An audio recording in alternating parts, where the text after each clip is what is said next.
So today I'm going to be answering some more of you guys' questions, but the only thing is I think I chose two questions that are going to call for quite lengthy answers. So we'll just get going right away and see how far we go. Okay, so I would love to hear a discussion on the Bruderhof position on war versus policing applying the law. I always hear the pacifism aspect from many Anabaptist groups, but given that a righteous war is just an extension of applying the law of God, how do the Bruderhof view this distinction? If you allow for police to apply the law against citizens, what is the difference when soldiers apply that law in defense of its citizens? For example, if a citizen murders someone and under God's law is subject to death, then when a conquering army seeks to kill the same citizen, is not the soldier's duty an extension of the same law as he protects the weak? So, very good question. First of all, as I've said before, I'm no expert when it comes to theological explanations, but I will say that I'm not a believer in the idea of a righteous war or a so-called just war. I know that many Christians feel pretty strongly that there is sometimes a legitimate or justifiable basis on which to go to war, especially when it's a question of preventing the death of many innocent people. But as a pacifist, as someone who is opposed to war and violence in any form, I don't believe that war is ever the answer. So Jesus taught and practiced absolute nonviolence, which we can read about in many instances in the Gospels. And not only that, he was a peacemaker, like he actively worked for something completely different. Now, I know that the Old Testament is full of accounts of God ordering wars and the destruction of entire populations. And I don't claim to know how that fits in with this, but I also don't think that that's what we're talking about here. And it's clear to me that Jesus, and with his stories in the New Testament, brought a new way of love and complete nonviolence. So those are my beliefs on war, but what about the police using deadly force? And is that part of their duties? That's kind of how you said it. So it's clear that God instituted the state to keep order and protect people, and they have my full support for that. And I guess it's clear that the police will often need to use force to accomplish their duties, and I accept and acknowledge that it will sometimes mean deadly force, even though I have a hard time saying that, and I wish it didn't have to be that way, and I don't really agree with it, but I guess it's not a perfect world yet. I myself could never be a police officer, and members of our communities could never serve in governmental positions or law enforcement. Both of those are necessary, but they are operating in a completely different realm, if you will, than the church. And I want to share a few sentences I looked up from what our founder, Eberhard Arnold, says to members of the Bruderhof communities, because he says it much better than I could. He says, and this was, mind you, in Hitler Germany. He said this many years ago. He died in 1935, so it kind of gives you the time frame. He says, "Then to pray for the government. It is utterly different from the body of Christ, but it too serves God, though in a completely different sphere.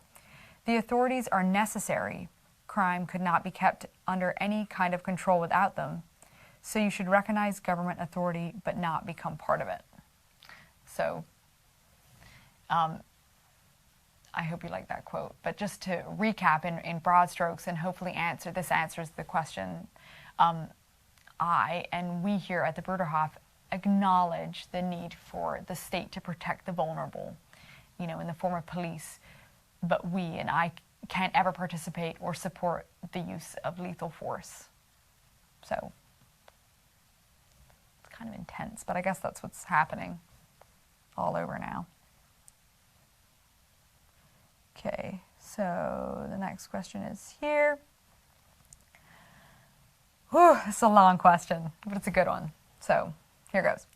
I have a question that might seem kind of harsh, but I am kind of struggling with this topic myself. Do you believe in divine intervention and protection in your life? And are you praying for intervention when you have problems, or maybe asking God for something that you feel you need that is not provided by the community right now? And if you do, and if you feel that God indeed does help you in getting what you want or feel you need, or protects you from danger, how then do you reconcile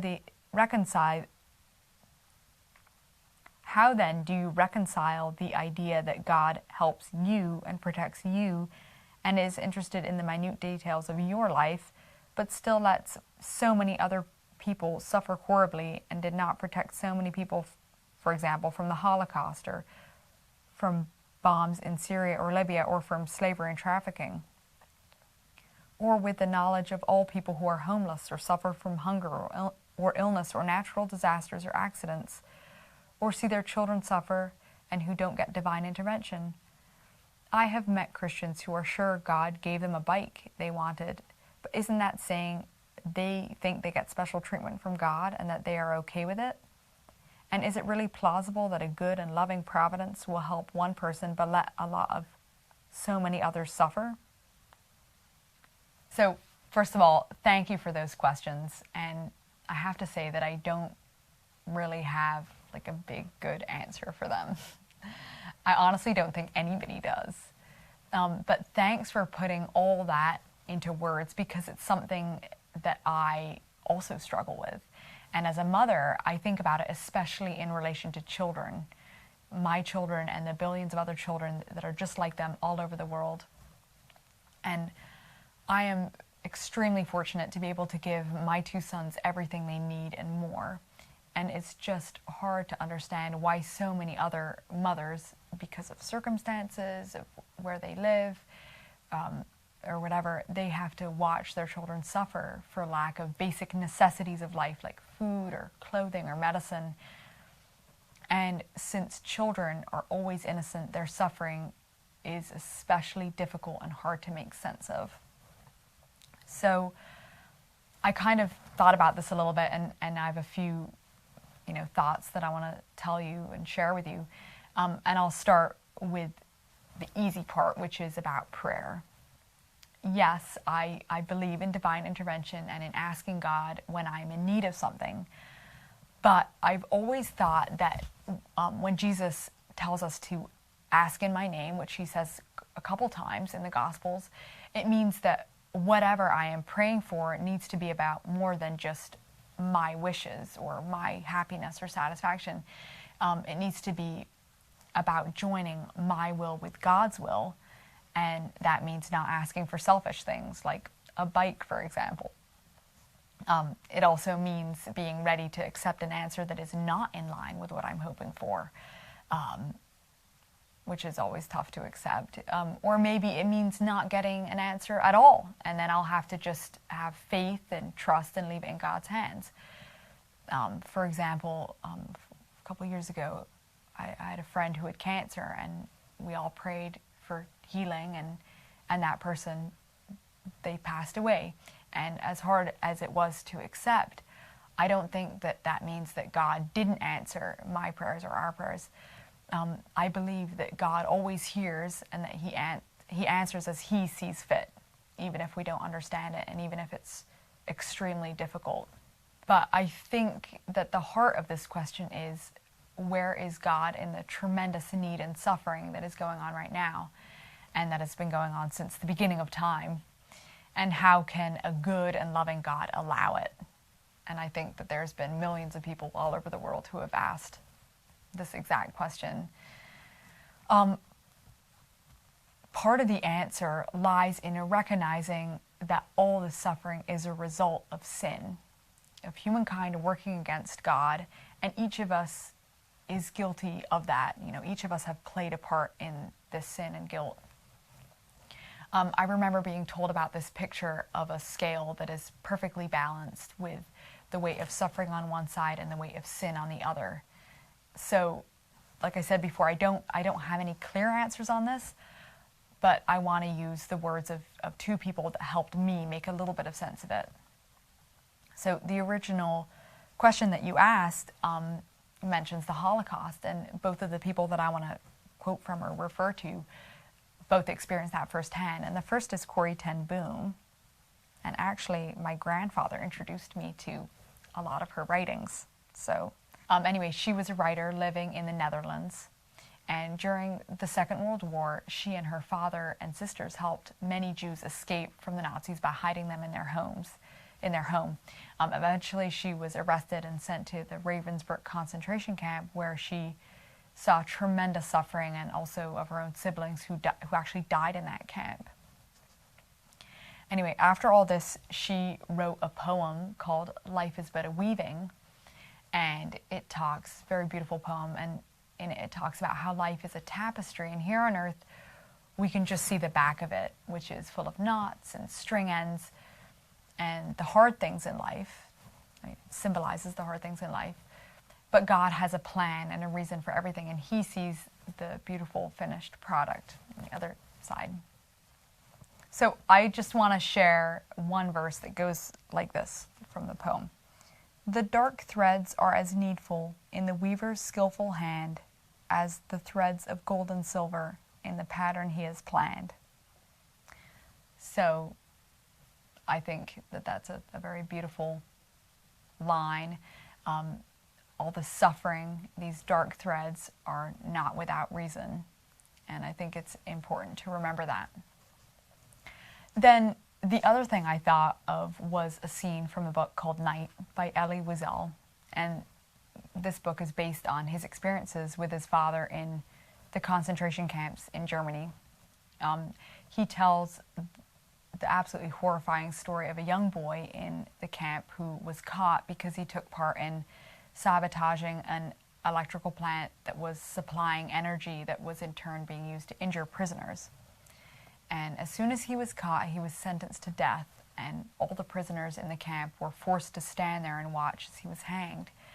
But because he was only a child, when they tried to hang him, he was too light, and instead of dying quickly, he hung there for half an hour and slowly strangled to death. And everyone in the camp had to file by and look at him, and while they were all standing there, one man in the crowd asks very quietly, "Where is God now?" And then the writer says, "And I heard a voice within me answer him, 'Where is he? He is here. He is hanging here on the gallows, on this gallows.'" And as terrible as that story is, I believe that it's true, that God is right there and is part of all suffering. Right now, the country of India is experiencing really horrible things from the coronavirus, and also there's just terrible things happening in Israel right now as well, with so much suffering, and politics aside, just death and terrible things, and it feels like there's nothing that I can do from here except to pray for them and every single person in need around the world, and know that God is close to them. So, kind of weighty thoughts, but important, I think, and I hope it gets you thinking, and I wish that you would let me know what you think about these questions and how would you answer them, because I don't always feel like I do a good job with the theological stuff. But please just respond in the comments below, and hope you all have a great day, and I'll see you all next week. Bye.